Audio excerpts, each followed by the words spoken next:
All right, next up, we're going to slowly be rolling out some identities, and a lot of these identities we're going to look at more next semester because we're simply out of time this semester. Um, so, but remember, they are all related. So before we were talking about how cosecant is the reciprocal of sine. So it goes to say that cosecant is actually 1 over sine theta, because that's how I would write the reciprocal. Secant is 1 over cosecant theta, and cotangent is 1 over cotangent theta. Also recall that when you multiply something by its reciprocal, it gives you 1. So what do I mean? Let's take 1/4 times its reciprocal, which is 4. That equals 1. I could do any number in the whole wide world. So 1/100th times 100 is 1. I could even do something like 5/6 times 6/5 is also equal to 1. Okay, so for these reciprocal identities, just remember that if I were to multiply 1 over sine theta by sine theta, I would get 1, right? We said that tangent was y over x. Well, we said that y is equal to sine theta and that x is equal to cosine theta.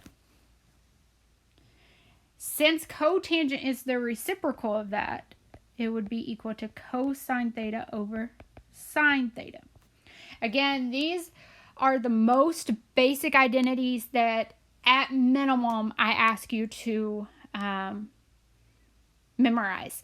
We will deal with them enough that you will probably even memorize them without realizing it, as long as you just keep working and you're not just doing minimum work. You're going to have these memorized just out of habit, but at minimum, make sure that you know these, okay? All right, so how is this helpful? We can find exact values given a terminal point. I kind of find these fun, but you have to understand what the heck's going on beforehand. I have the steps here. You have this page on the next slide of your interactive notes, so I did give this to you. Notice I have a bow tie where I have 4 different angles there. Okay, so that's where the reference angle comes into play. Remember, we talked about reference angle in 3.1 with our bow tie.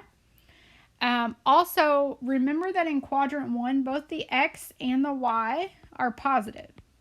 So that means everything is positive in quadrant 1.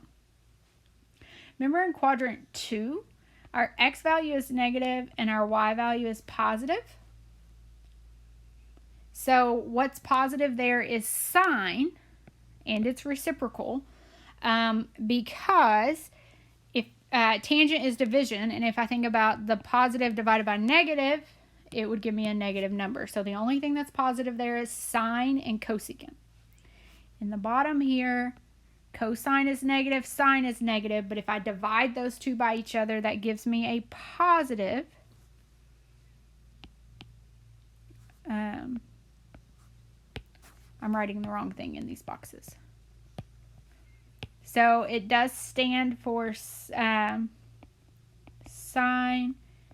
tangent is the only thing that's positive. And in this one, process of elimination is cosine, but when you think of y, you think of x value is positive, y value is negative, and your x value is cosine.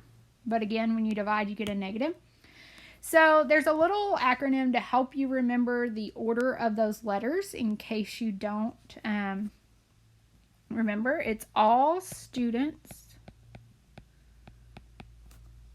take calculus. Now, I know that's a false statement, but that's just the acronym to help you remember what I'm talking about. Okay?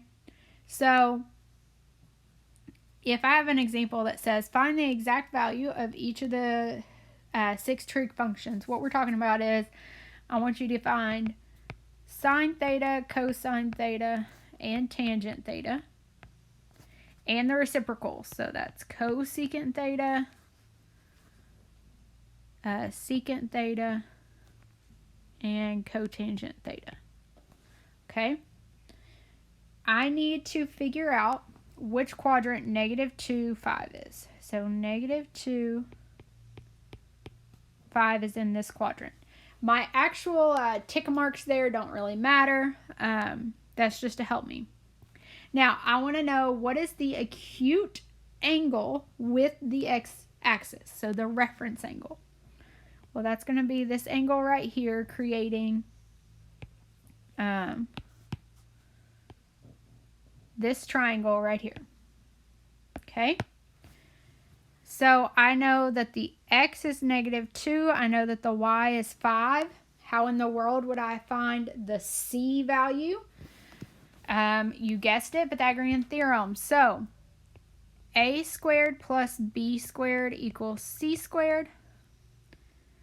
5 squared plus -2 squared equals c squared. Be careful with your parentheses there, because if you're depending on a calculator and you don't put parentheses there, you will get a wrong answer. It will think that that's -4, not +4.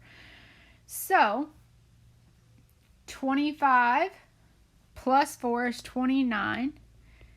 Square root that to get c by itself. So the hypotenuse is square root of 29. If I know all sides, then this part's easy. Sine is opposite over hypotenuse. Cosine is adjacent over hypotenuse. And the reciprocals mean I just flip it.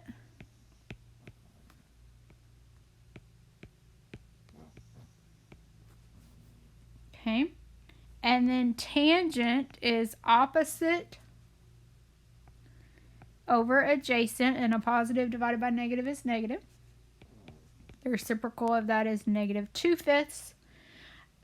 If we are being proper, we are going to rationalize our sine and cosine, meaning that we're going to get rid of that square root on the bottom.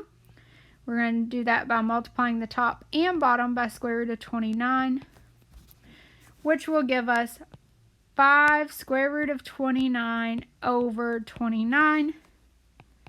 Doing the same thing here, we'll get -2 square root of 29 over 29 as our answer. Okay, and that is how we find it. Now, to check that we had the right answers, let's go back to all students take calculus. We are in the second quadrant, which is S, which means the only thing that we should have positive is sine and its reciprocal. So sine and cosecant should be positive. Cosine, secant, tangent, and cotangent should all be negative, and they are. So that is correct. So now you are ready to try